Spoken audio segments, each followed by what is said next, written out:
मित्रांनो, राष्ट्रवादी काँग्रेस पक्षाच्या फुटीनंतर राष्ट्रवादी काँग्रेस पार्टीचे महत्त्वाचे मोठे नेते म्हणजे छगन भुजबळ, दिलीपराव वळसे पाटील, सुनील तटकरे, नरहरी झिरवाळ, धनंजय मुंडे, माणिकराव कोकाटे यांच्यासारखे मोठे आणि महत्त्वाचे नेते हे अजित पवार यांच्याबरोबर गेले.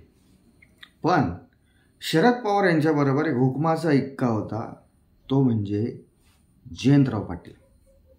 जयंतराव पाटील हे राष्ट्रवादी काँग्रेस पार्टीचे प्रदेशाध्यक्षबरोबरच शरद पवार यांच्यानंतर राष्ट्रवादी काँग्रेस पार्टीमधला म्हणजे NCP शरद पवारमधला एक प्रभावी चेहरा.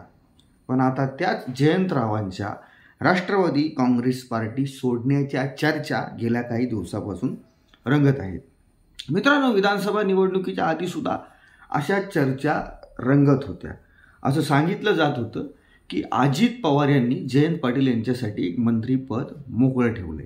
पण अजित पवार आणि जयंत पाटील यांच्यामधला जो संघर्ष तो सुप्त नाही आहे, तर तो उघड संघर्ष आहे त्यांच्या पक्षातला. ते जर बघता तर जयंत पाटील हे अजित पवार यांच्याबरोबर पक्षातून बाहेर पडतील किंवा अजित पवार यांना या बंडामध्ये साथ देतील याची शक्यता शून्य होती. पण विधानसभा निवडणुकीचे निकाल लागल्याच्या नंतर आणि राष्ट्रवादी काँग्रेस पार्टीची जी परिस्थिती, राष्ट्रवादी काँग्रेस पार्टी शरद पवार गटाची जी परिस्थिती या निवडणुकीमध्ये झाल्याच्या नंतर जयंत पाटील यांच्याबद्दल ज्या बातम्या येत होत्या त्या बातम्याला मित्रांनो आता जोर आला. असं सांगितलं जाते, प्रसारमाध्यमांमध्ये चर्चा आहे की जयंत पाटील यांचं बोलणं थेट भारतीय जनता पार्टीच्या केंद्रीय नेतृत्वाशी आहे, म्हणजे अमित शहाशी.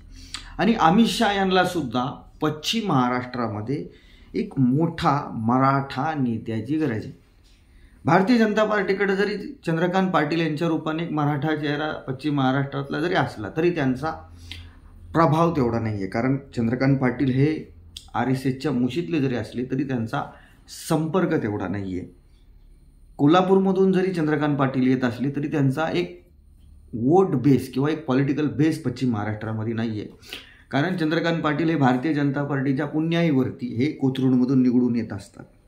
त्यामुळं चंद्रकांत पाटील यांना पर्याय किंवा पश्चिम महाराष्ट्रामधला शुगर लॉबीमधला ज्या शुगर लॉबीचं पश्चिम महाराष्ट्राच्या राजकारणावरती मोठा प्रभाव आहे त्या शुगर लॉबीमधला एक महत्त्वाचा एक मोठा नेता भारतीय जनता पार्टीला पाहिजे आणि त्याच्यासाठीच ते जयंत पाटील यांच्याबरोबर चर्चा करतायत असं प्रसारमाध्यमांचं म्हणणं आहे. आता जयंत पाटील हे शरद पवार यांच्याबरोबर लॉयल.